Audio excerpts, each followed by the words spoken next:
Ustaz, bagaimana untuk persepsi orang yang tak mahu buat ibadah kurban dengan alasan Nabi dah buat kurban dah untuk kita. Macam Ustaz cakap tadi, Nabi dah buat dah pun. Jadi, sedangkan, yang cakap tu dia mampu, dia ada pendapatan, rezeki dia pun ada. Jadi nak minta pendapat Ustaz tentang, soalan yang sangat bagus daripada Fasih Ahlil ini. Okey. Yang kita seronok yang Nabi SAW buat untuk kita ni bagi yang tak mampu, kan? Bagi yang mampu, Nabi juga bagi satu penegasan. Nabi cakap, bukan saya cakap kan? Nabi kata, "Man kana lahu si'ah wa lam yudhi fala yaqrabanna musallana." Siapa yang ada kemampuan, dia mampu. Kemudian dia tak menyertai ataupun tak berkorban, fala yaqrabanna musallana. Janganlah dia datang dekat dengan masjid surau kami. Maknanya Masjid Nabawi semua tu. Masjid Nabawi ke surau, tak payah datang masjid lah senang cerita. Ayat tu sentap tu. Maknanya orang dia mampu. Ayat macam ni lah, dia punya mood ayat dia. Siapa yang mampu buat tapi tak korban, tak usah datang masjid surau lah. Bohong je. Macam tu lah lebih kurang ayat tu. Datang masjid surau ke main, sayang Allah, sayang Nabi tapi ada kemampuan tak korban. Tak usah datang lah senang cerita. Macam tu lah. Mood pada hadis tu. Maknanya siapa yang mampu buatlah kan, sebab kerekut sangatlah kita kalau mampu tak buat. So itu penegasan Nabi SAW bagi orang yang ada kemampuan tapi tak buat ibadah korban. Sebab itulah mazhab Hanafi wajib berpandukan hadis ni lah, wajib korban. Kan? Itu pun dalam dibincangkan juga isu kemampuan ni, khilaf juga dengan ulama yang mampu tak mampu ni macam mana, mampu tu macam mana. Kalau dalam mazhab Syafi'i, mampu ni tak silap saya orang yang boleh ada makanan untuk dia dan keluarganya dalam masa 3 hari. Kalau tak silap saya lah, boleh cek balik. Dalam masa 3 hari tu dia ada makanan untuk ahli keluarga dia, boleh makan sebagainya, itu dikira mampu. Kalau dalam mazhab Hanafi, mampu tu maksudnya orang yang ada makanan untuk dia dan ahli keluarga dia, lebihan makanan tu untuk 1 hari. Maknanya sehari boleh makan minum, kira mampu lah tu. Tak nak kena cari juga, maknanya boleh tahan je. Jadi itu perbahasan ulama lah. Jadi kita sekarang ni kita muhasabah lah, tengok kemampuan kita macam mana kan. Tengok kemampuan kita macam mana. Jadi tapi dalam mazhab Syafi'i sunat muakkad. Jadi kalau tak buat tu bukanlah berdosa, cuma sangat-sangat digalakkan buat. Dan ingat penegasan Nabi tadi, sentak betul saya datang masjid surau lah kalau tak korban. Maknanya betapa ulama ni sangat serius ambil serius tentang isu korban ni kan. Sebab kita pun indikator mampu tu pun kita bukan senang nak cakap kan. Kadang-kadang mungkin bagi kita bulanan sebab kita ada komitmen, kita ada apa, so mampu ni agak subjektif. Tapi itu yang ulama katakan. Saya nak sebut tu mungkin itu perbahasan ulama kan. Perbahasan ulama. Kalau zaman sekarang dia mungkin kita ada banyak komitmen yang berbeza, tak sama macam zaman dulu kan. So berubahnya zaman dan waktu, berubahlah hukum hakamnya. Yang saya nak sebut tadi tentang betapa ulama ambil serius tentang maksud mampu tu. So sekarang ni kita tengoklah kemampuan kita macam mana kan. Maknanya kalau sehari ataupun 2 hari, 3 hari tu maknanya susah juga. Tapi dikira mampu. So sekarang ni kita susah juga.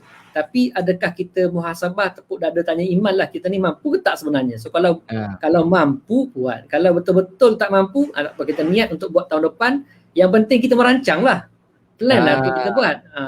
So niat tu lah, itu dia balik pada niat. Mungkin tak mampu sekarang, masa depan kita tak tahu kan rezeki macam mana Allah nak bagi. Jadi ini satu tip yang bagus Ustaz kongsi ni. Kalau kata kita betul-betul tak mampu keadaan COVID dan sebagainya, at least kita ambil pahala niat. Macam tu ke Ustaz?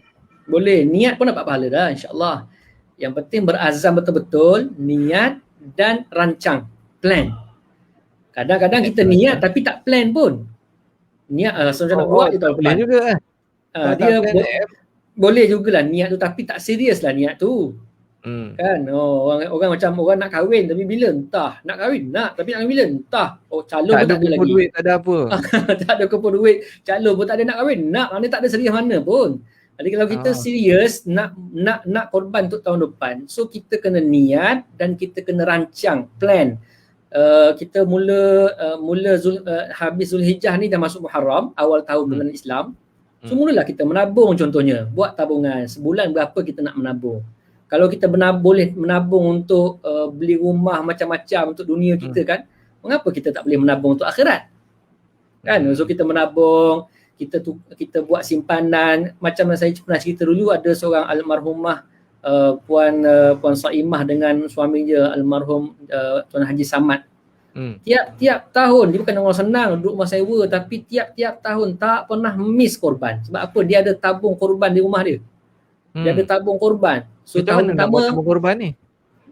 Dia pakai tong biasa je, tong biasa kat rumah dia tu, tong biskut tu. Dia tulis tabung korban, dia letakkan dekat ruang tamu pintu rumah dia supaya hari-hari nampak. Dia letak RM1 sehari, RM1 sehari, RM1 sehari, RM1 sehari, RM1 sehari. Kalau 365 hari dah RM365.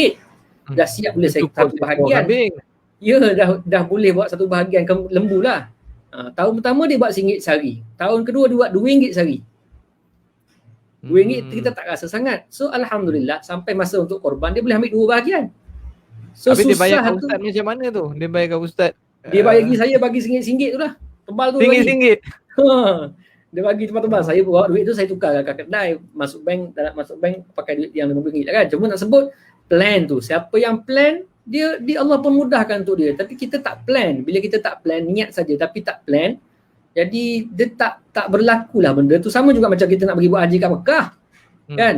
Kita nak buat haji tak nak, tapi tak plan, tak mendaftar tabung haji, tak menabung, tak ada itu, tak ada ini. So sekadar niat je lah. So plan tak ada.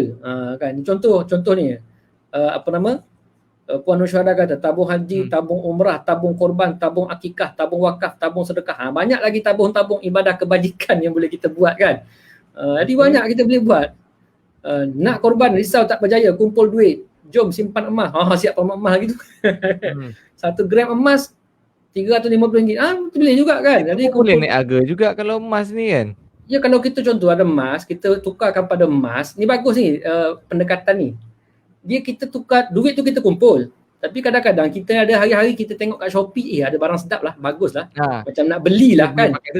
Jadi kita macam duit tak ada, duit korban tu ada, nanti boleh top up balik. Kita pun belanja dah duit tu. Kita belanja, jadi bila duit ada kat tangan kita, mudah untuk dibelanjakan kan. Jadi kalau kita tukar kepada emas, mana senang-senang orang nak membeli belah pakai emas. Betul kan. Jadi emas ni kita simpan. Jadi bagus kita juga tukar duit simpanan korban tu.